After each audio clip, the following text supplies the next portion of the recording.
Welcome to the Cocktail Guru Podcast, a show about food, drink, and entertainment, with a tight focus on the good life, and all things delicious, luxurious, and fun. I'm Jonathan Pogash, bartender, author, TV personality, and founder of the Cocktail Guru. And I'm Jeffrey Pogash, wine and spirits professional, author, insatiable collector of culinary ephemera, and so people tell me, an engaging raconteur. And my dad. This is a biggie. What's a biggie? This episode. Oh. It's one of my favorites. I did something I've always wanted to do, John. You know, since we started our podcast, I've been wanting to do a mukbang. A mukbang. Here we go. Here we go again. And finally, I was able to do it because your mother and I went to the Poconos, and I dropped her off somewhere. Somewhere? Where was the somewhere? Yeah, well, you just dropped her off on the side of the road? Come on. Well, there happened to have been a building there, so she went inside. Oh, a building where you do what? Well, it's called a casino. Oh, okay. Okay. If you must know. A building where you take little quarters and put them in slots and then pull handles and... Well, no, you don't have to do that anymore. Okay. That's old. You haven't been to one in a long time. Well, yeah, I guess. But I dropped her off there, and then I went to just down the road to the Pocono Brewery, which is a fantastic place. Yes. And I met with the owner, Jean-Luc, and the master brewer, Ryan. And we had, they gave me a tour. We had a fantastic time. And then we drank the beer, tasted beer, then started drinking the beer along with their wonderful oven roasted pizzas. They have their own oven baked. Oven baked. They have their own glorious pizza oven that they brought in from Italy, and it makes fantastic. Wow. Pizzas. Well, Dad, you've been talking about this brewery for several months now, and it really sounds like you had a great day. I must tell you, I've been passing this brewery for years, and I did go in a couple of times for lunch on my own. And then one day I decided I'd start talking to the people there and introduce myself. And lo and behold, we were able to do this podcast episode direct and live from the brewery. Yeah, I'm sorry I couldn't join you. Yeah, and among the various things that they showed me was a cask of their Imperial Stout beer, which it was in the brewery at the time, but they bury the casks in the ground. Yes, to age the beer. And what's the reasoning behind that? I think the reasoning is about compressing the cask and the lack of air. So and a cool pressure dry from the ground. It just ages the Imperial Stout in a way that makes it absolutely delicious when they dig up the cask and bring it out. Wow, it's absolutely fantastic beer. Tell me a little bit along with all the others. Tell me more about the food, because you're really starting to make me hungry. Well, the food we had, they have a variety of food. They have barbecue. They have They have hamburgers, all kinds of sandwiches. But they made a couple of pizzas for us, and one was a margarita pizza, and I think the other one was a pepperoni pizza. So it was absolutely good, and the pizzas go perfectly with the beer, of course. And they have lager, they have several IPAs and Imperial Stout, and it's just Yum. a delicious lineup of beer that goes beautifully with food. Well, I'm fully thirsty and hungry right now. Well, I am too, just thinking about it. And you'll be even hungrier after you watch this episode. So, bon appetit. When I arrived at the Pocono Brewery, I met with brewmaster Ryan Conway and the owner-operator Mr. Jean-Luc Vitiello, who took me behind the scenes of the facility. Come along with me as Ryan talks us through the tour. So over here are our oak barrels that we get from Manatawny Stillworks. In those barrels we age our double mash Imperial Stout. This clip right here, this is our wood-fired pizza oven. This was actually imported from Napoli, Italy. This is where we do our traditional hand-tossed wood-fired pizzas. We have a very traditional family, and we do traditional Napolitan recipes. The oven itself is at 1200 degrees Fahrenheit, and the pizzas cook in about 60 seconds. The whole oven is actually one piece, so there's no ventilation in there. The ventilation is actually that hood on the front. That's where the smoke comes out, and it rises out through the chimney. So all the heat stays right in that dome. So it keeps that consistent heat all throughout the night, all throughout the day, and that's how we cook our pizzas super fast. So this over here, this is our boiler.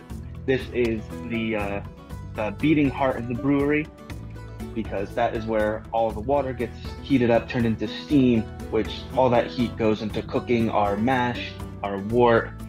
So that's where all our power comes from, with the heat. This is our brew house. The shelf at the beginning, that was all of our grain that we go and make all the beer in. You know, we have a 10-barrel brew house at PVC, and that is where we brew the beer. And then moving into this area here, this is the cellar. The cellar room is where we age the beer. It's where the fermentation happens. You know, fermentation takes anywhere from 16 to 30 days. We have 4 fermenters and 8 brights, so we can have about 160 barrels of beer on hand at a time, including cold storage. After taking the grand tour, it was time to taste through their beers and learn more about each expression. Let's dive right into it. Let's taste, please. So we'll start here at number 1. Right. Number 1 is number 1 because it's the first beer we ever brewed. It's called Pokawakne, named after the name where the Poconos derives its name. Pokawakne in Lenape Indian means a stream between 2 hills, which is the Delaware Water Gap. So that's what we named the Poconos after. And now you're drinking a little bit of Pokawakne. Well, cheers. It'll be a light, citrusy notes on the finish, and it's just a very simple golden ale. Right?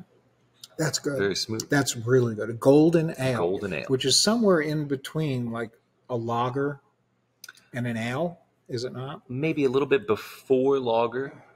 It is an ale, so it's going to have a little bit warmer notes on the finish. But it is, it's right there with like a blonde ale, golden ale, very light, just before you get into the lagering process. And ales are top fermenting? Yes. As opposed to lagers that are bottom fermenting. That'll be the question for our educated youth. Ales ferment in warmer temperatures. They ferment from the top down, so they ferment more rapidly. So you can get a lot of bright, warm notes from it. But lagers, because they ferment in colder temperatures, they sink down to the bottom. They require that colder temperature, so the sugar basically comes down out of suspension and comes to the yeast. But it's that slow, cold fermentation that gives you those classic, smooth, cool, slightly sweet notes in a lager. Yep. I must tell you, I cut my teeth when I was in college in Wisconsin, cut my teeth on lagers. I was drinking things like Michelob, yeah, but Old Milwaukee, Hams. That's an old one. Oh, they're all oldies. You're giving us your age here. And also Heineken was when I really wanted to get extravagant and go all out. I ordered a Heineken with my pizza at the local spot in Wisconsin, which was called The Spot. That was the name. And but as my taste buds progressed, as I started tasting more and more beers, I became decidedly an ale drinker rather than a lager drinker. And I just now, every time I go out, I'm ordering ales. Well, what's nice about the ales is there's a lot more variety. Yeah. There's not as many lagers brewed because it takes a lot longer in that cold process. Ales cover everything from golden ales to stouts, lightest to darkest, whereas lagers, there's light beers and there's dark beers, but they're much further in between. Whereas ales pretty much cover, I think it's 75% of the beer market. About 75 to 85%. But that wasn't true before, was it? Well, all the big guys brew lagers because the flavor stays consistent for longer. So a Heineken can stay on the shelf for over a year as a lager than if it was an ale. So it's one of the reasons I think they choose to get into that flavor. Ales are like a magnesium fire. It's bright, it's powerful, very short, but lagers are like that steady burning flame. It's always consistent. It's low light, sometimes a bit milder flavors, but it's very consistent over time. Well, call me crazy, but I find ales to be so complex, rich. Absolutely. The flavors are just incredible, and that's why I always go after ales. To me, lagers are much more one-dimensional.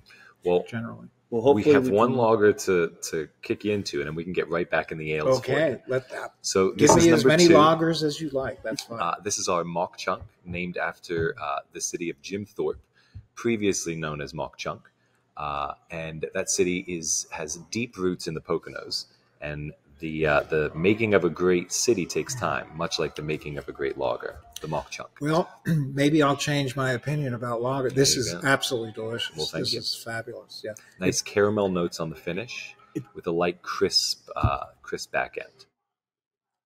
It kind of seems to be heading a little bit toward ale. I don't know, but that's just my taste buds talking.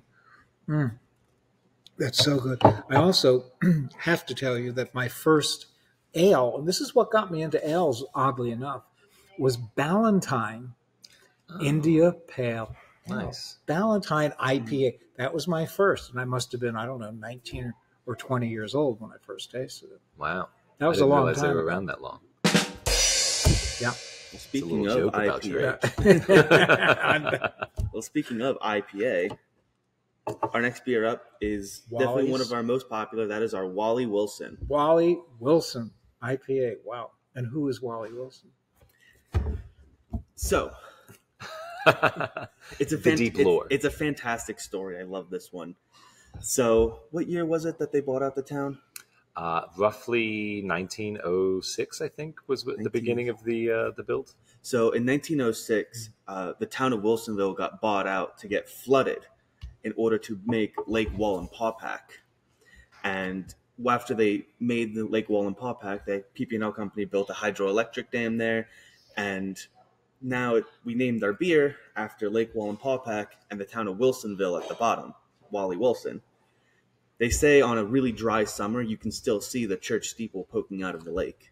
And where is Wilsonville? So it's at the bottom of Lake Wallenpaupack. Which is? It's out here over in the Poconos. So it's about 30 minutes away. So it's in this area, general area. We try to relate all of our beer names to something in the area of the Poconos. Sure. We are the Pocono Brewery Company, so our beer names, if we have adjunct ingredients or any kind of additions, we try to source them locally first. So that way we can, if we are the Pocono Brewery Company, we want to put forth that essence of the Poconos. We want to bring out that terroir. And that's delicious. I think the saying he's going for is we are the Pocono Brewery Company because we are the Poconos. And we try to embody that within the names and ingredients of our beers as best as we can. A bit more succinct. Wonderful. So next up, the double. Well, we're actually going to keep going in progression of the numbers. So by the time you get to the double, we'll be almost at the end here. Great. We're going to go to number 7, which is the next number we have on tap. We did skip 4, 5, and 6 because we have our Ruby Wilson, number 4, our Pocono Pines Pilsner. Pocono Pines Pilsner, number 5, and our Magic Bus is number 6, right? Which is another IPA for 4, another Pilsner, so a lager-style beer brewed with a Christmas tree for 5, and a wheat beer for 6. And then we go to our first stout, so you have a nice dark ale here. I thought this might be a stout. Yeah. This is called the 5-7 Oatmeal Stout. And we embodied the area code of the Poconos, which is 570 for that. So, wow. The nose is incredible. Very nice coffee chocolate notes on there. Chocolate. And you'll pick up a lot of that on the flavor profile as well.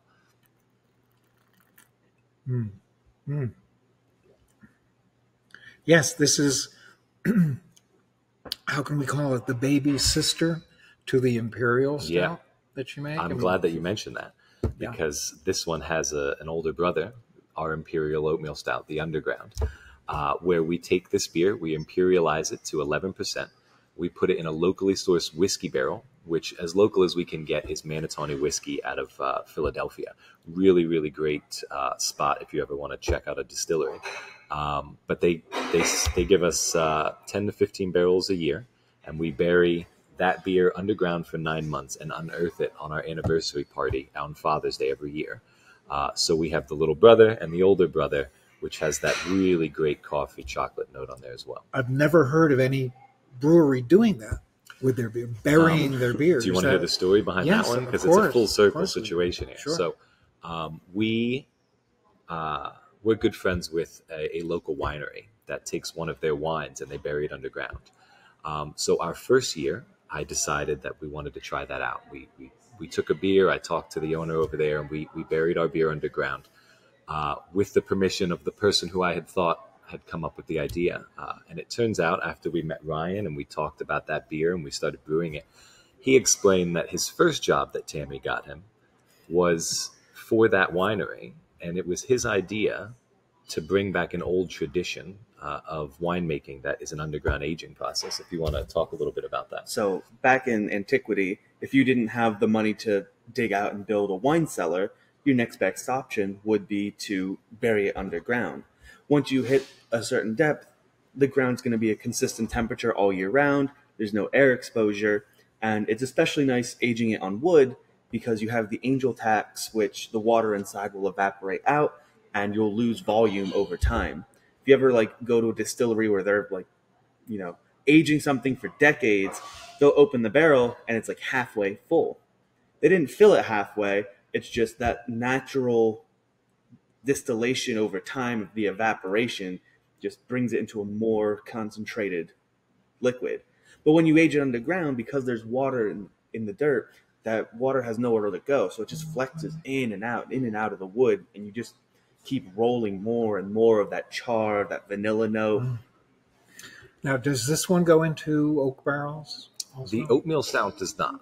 Only the imperialized version. Mm-hmm. We tend not to put lower alcohol beers into barrels because there's more room for error and bacteria growth and things, and we end up with some sour beers, which we've done before, and they're really great sour beers.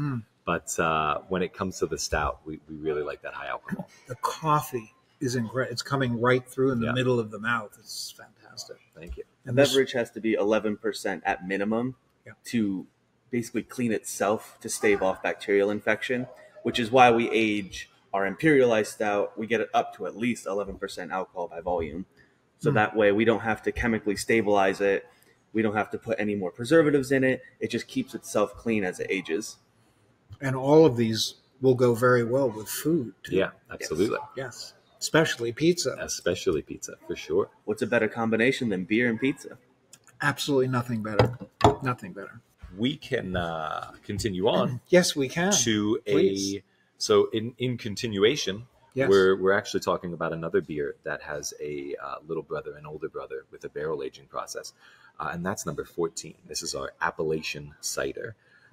We call it the Appalachian because it's locally sourced apples from the Poconos, and we live at the hardest points of the Appalachian Trail. So we named it the Appalachian cider. It's number 14. So take a lick of that. It is a bone-dry cider. We ripped all the sugars out of that, so you're going to have some really crisp apple notes on the finish and not so much sugar or sweetness that you'd notice from a regular cider. Not sweet. Not sweet. It's delicious. It's like hard cider. Yeah, absolutely. It's because, we get it fresh pressed the night before we brew it. We don't have any preservatives. There's no extra chemicals added. We only add sugar if, it doesn't have enough to jumpstart fermentation. But otherwise, it is a completely pure cider, nothing added to it. It is raw and real. And because it's that real natural flavor, you get that fresh, crisp apple flavor on the front end. And you can only get that if you have something that's really fresh when you make it. I'm philosophically opposed to trucking in ingredients because you don't know. They give you a list of everything that's in it, but you don't know what's in it. They could put whatever they wanted. Someone could put their feet in it. Sure. Who knows? Someone could go swimming around. Not. I've known the family that presses those apples since I was 3 years old. I've been picking apples and strawberries and getting produce from Heckman's Orchard my entire life. Wow. So we know exactly where the ingredients are coming from. And where are they located? They're located about 30 minutes away from here in Effort, PA. Wow. And I go there every year. We know them personally, and that's why we choose to stick with them and stay local with that and amongst other ingredients that we put in everything. And what's the alcohol level? That is 6.8%. 6.8. Very good. So its older brother is 14.5. So we took 55 gallons of that and we put it into one of those whiskey barrels from Manatawny Whiskey and aged it for how many months? It was a much shorter age this time, for 2 months, because it didn't have that alcohol content. We had to make sure that we had no air exposure. Like, we had to be very vigilant about this one because it is at risk for bacterial infections. But if you're vigilant about it, in and out 2 months, but it picks up a lot of that really nice whiskey flavor, the vanilla note. Because there's no sweetness in the cider, all the sweetness from the whiskey really comes out. Wow. Yeah. That is really, really interesting. That is delicious. This is also served at a lower carbonation, like you talked about that Imperial Stout in the bottle earlier. So lightly lower carbonation, so you can really pick up on those whiskey notes, and it's not being broken up by that aeration. Yeah. You could make some interesting flavored ciders with this. If you we actually take both of these and do a few mixed drinks. On our cocktail menu, we have something called the Strawbellation cider, where we take strawberry puree and blend it with the apple cider, giving us a nice fruity note on the finish. And since it's really, really dry, it almost leaves room for other sweetnesses to be promenaded in the front. So that strawberry really, really comes out, giving you a sweet cider without having to have any residual sugars to find inside that beer. Because usually ciders will have like sugar added in the finish to add that sweetness to it. And we're not here to add anything to this beer. The apples do the job, and that's what and we let them do the work and create this awesome piece. So there are some delicious and innovative and complex cocktails to be made. Yeah, absolutely. Yeah, we're not only brewers, we're also drink gurus, if you will. Yes, you are. Yes, you are. I can see that. I've always said that brewing is a fantastic conflux of science and art, because as scientific and as precise you can make all of your measurements, at the end of the day, art is subjective, and you're always going to get someone who takes your finest beer, takes a sip, and says, "This sucks." Well, yeah, just like mixology, it's part science and part art, but mostly art. It's a lot of fun too. I love mixing drinks. It's great. It's great. So the next one to dive into is going to be the one that you've tried to pick up almost every time. Yes. Is our Wally Wilson Double Dutch Dipper. That is our double IPA. So we've taken Wally, we've imperialized it to what percentage on that? That's going to be a 9.8%. 9.8. Really nice sweet caramel notes on the front. Caramel. Absolutely. Yeah, I mean that's that's why you're also going to get some citra notes on the nasal, some mosaic hoppiness, which is going to be very citrusy, grapefruity. And then the flavor profile is just a really nice, smooth. This is incredible. That high alcohol content doesn't come out on the back end because all of those sweetnesses and hop textures really blend together, giving just a smooth flavor in the finish. I think my favorite part is it's really the finish, because you get a little bit very lightly on the Wally, but especially with the double IPA, you get that caramel note right on the finish. And that's probably my favorite part about drinking it. See, this is what won me over to the IPA category. That's why you're here today. That's why I'm here. And when I was here for lunch, I had the Wally Wilson IPA, but I didn't even know about the double Dutch IPA. The double Dutch. Well, at the time, it wasn't available. I think this was a we brought this out in December. Yeah, towards the end of December.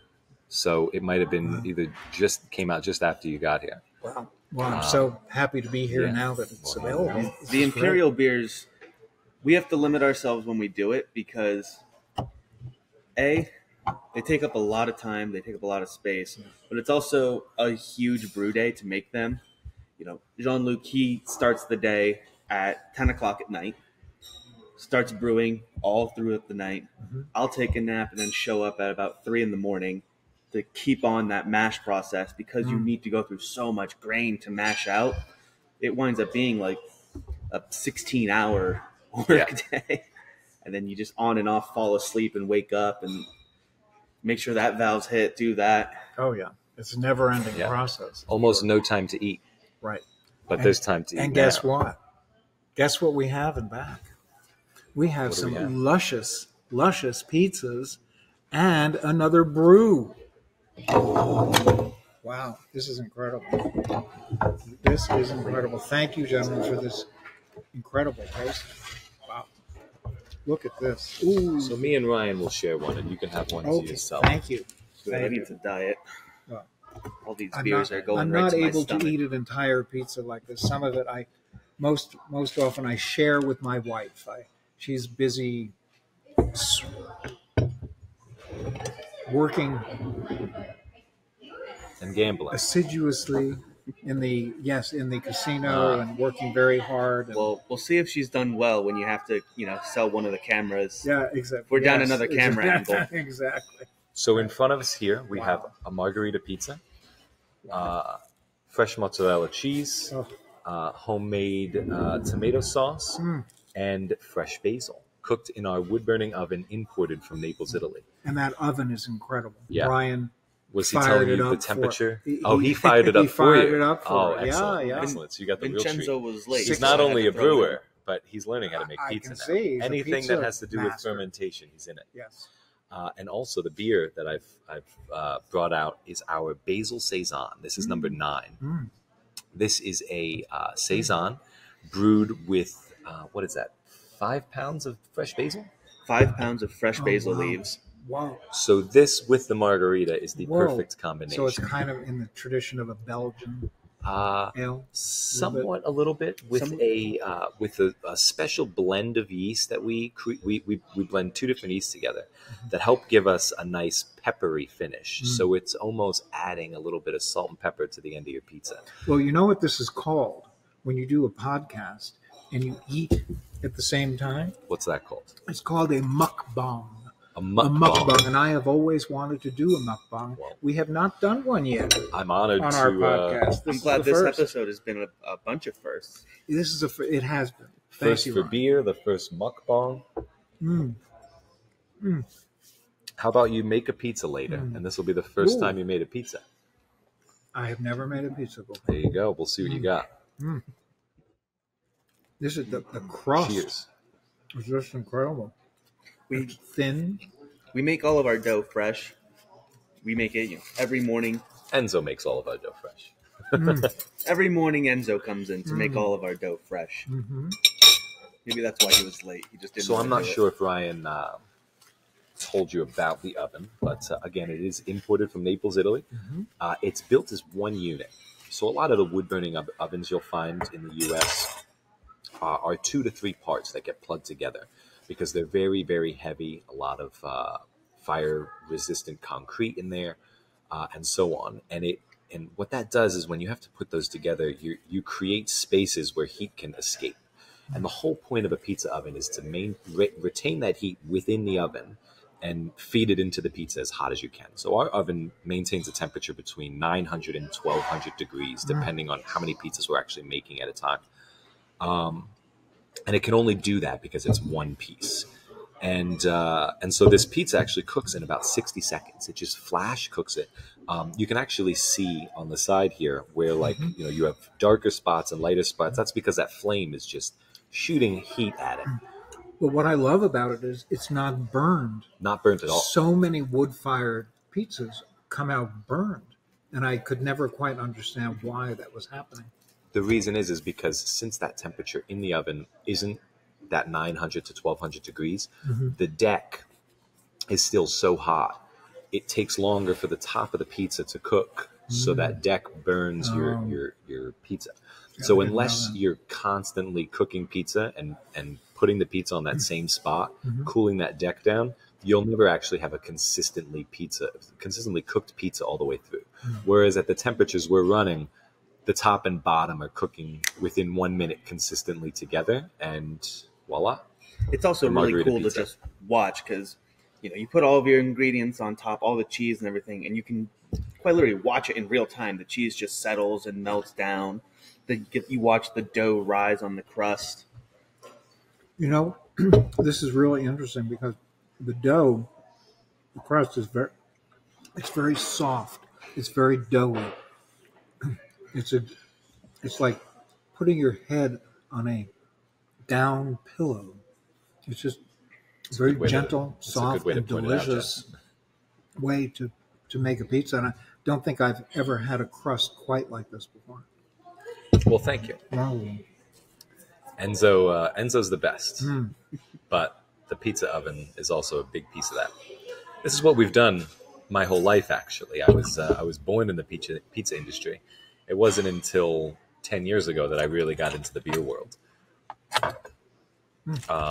We used to own another restaurant about a half hour away from here called the Luna Rosa, and my grandfather actually came from Italy and helped us build a pizza oven there, and that's how we brought the wood burning pizza oven industry to the Poconos. I want to share this pizza with my friends here.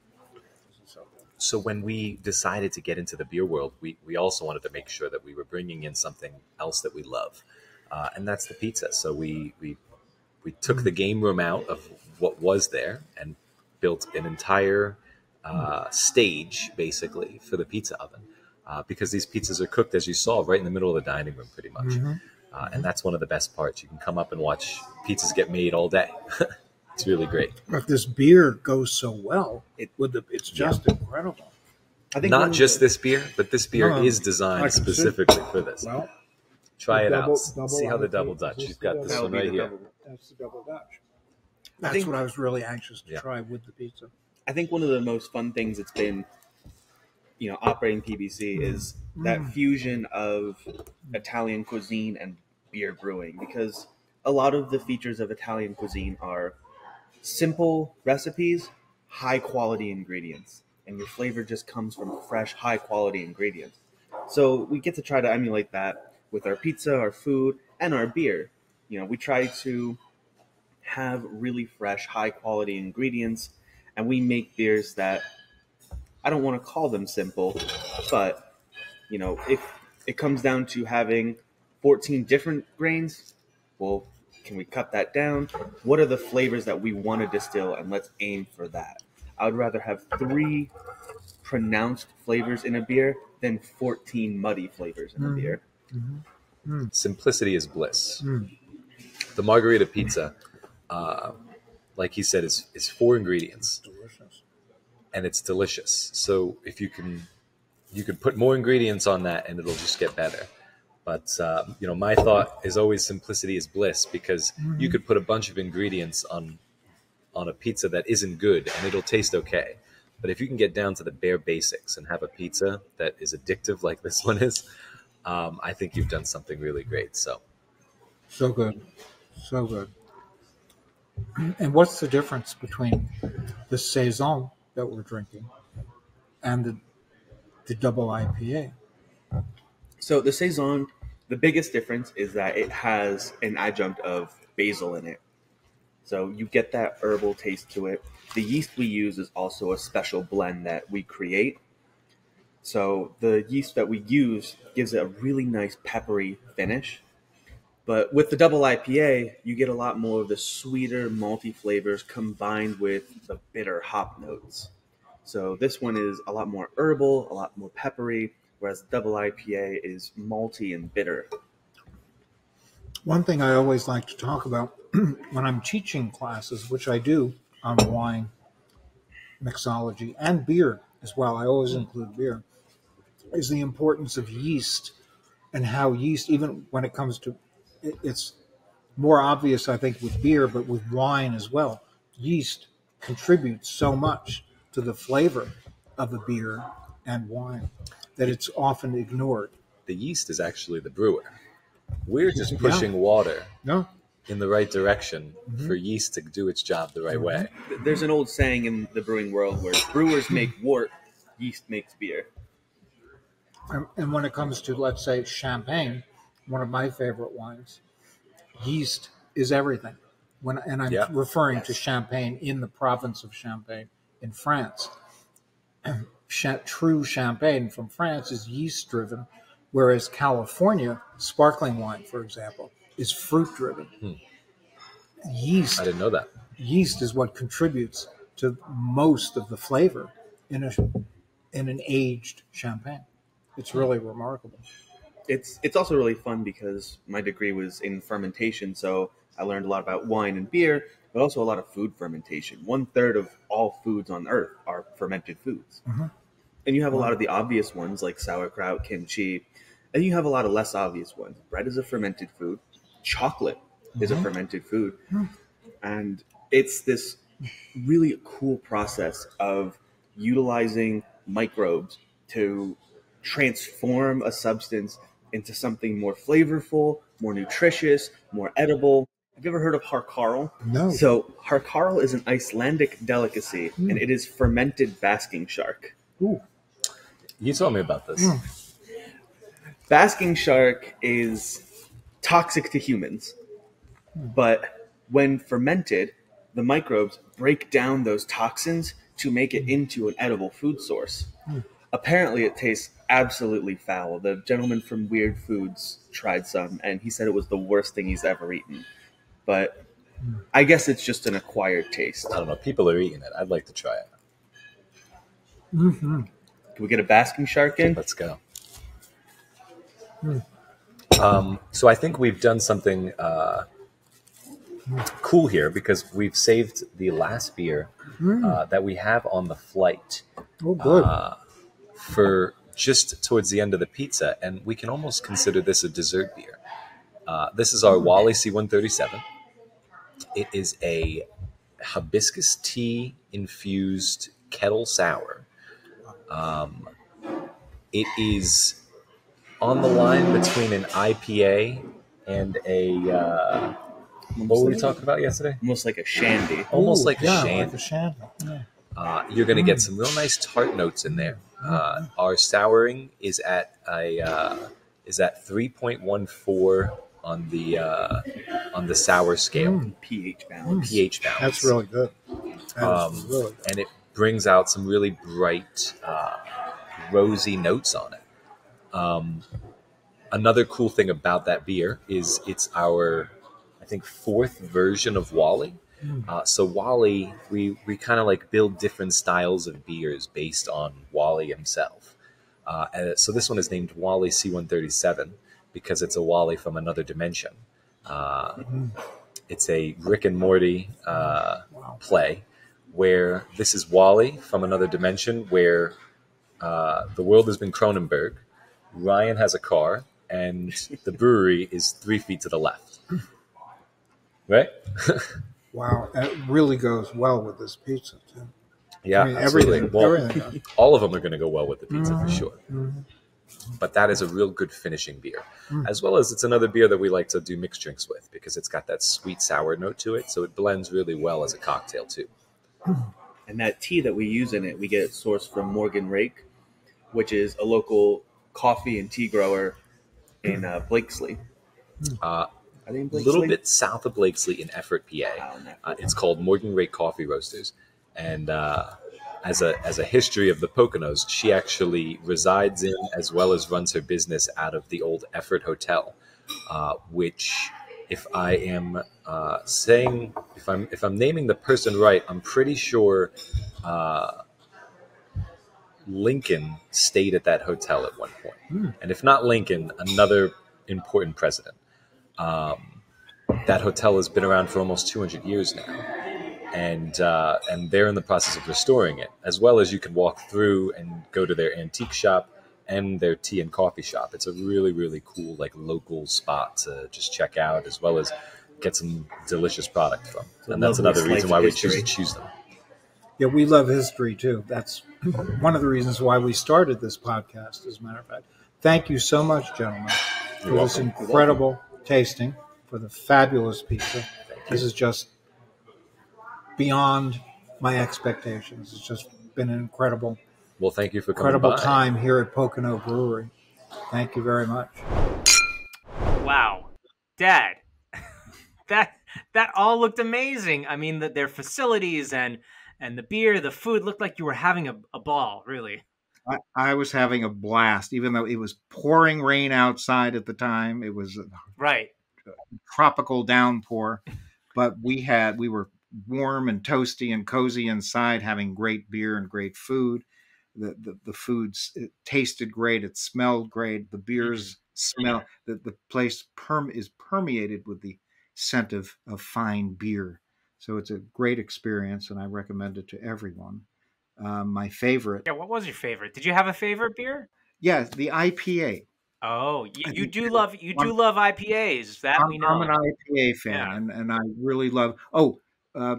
Here's the thing: they have an IPA, and they also have a double IPA. Oh, right. So a little higher alcohol for the double, those were my two favorites. Dad, if our viewers or listeners are interested, where do they go? Should they stop by? Yeah, well, if any of our listeners or viewers are in the Poconos, you should definitely stop by and try it for yourself. It was, as I said, raining that day, so we didn't get to use the outdoor facility, but they do have a beautiful patio outside, which is great when the weather is nice. And it's in the Poconos, but near a town called Scott Run, Pennsylvania. Right. So it's that section of the Poconos. So it's really neat, quiet little place and a beautiful area.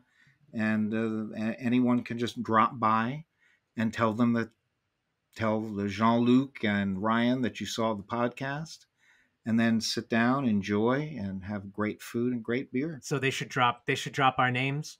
Is that what you're saying? Yeah, they should definitely drop our names. Will that actually get anyone anything? It might. Yeah, no. Don't know. But maybe a smile. Always worth a try. Well, if you find some space in your car next time, maybe I can tag along with you and Mom. Well, only if you introduce me to Christy Brinkley. Oh, right. When we had Christy Brinkley on, I understand. Yeah, exactly. Then I'll take you. But thanks for watching, everyone. We'll see you next time. That does it for today's show. If you enjoy what we do, please rate, review, and subscribe to the podcast. You can also support the show with a small monthly donation to help sustain future episodes. Just click on the donate button at the top of our website and choose your donation amount. To learn more about our guests, visit www.thecocktailgurupodcast.com or follow us on Facebook, Twitter, Instagram, or TikTok. The Cocktail Guru podcast is produced by First Reel Entertainment and distributed by Eats Drinks TV, a service of the Center for Culinary Culture, home of the Cocktail Collection, and is available via Anchor, Spotify, Apple, Google, Amazon, and wherever you listen to your favorite shows.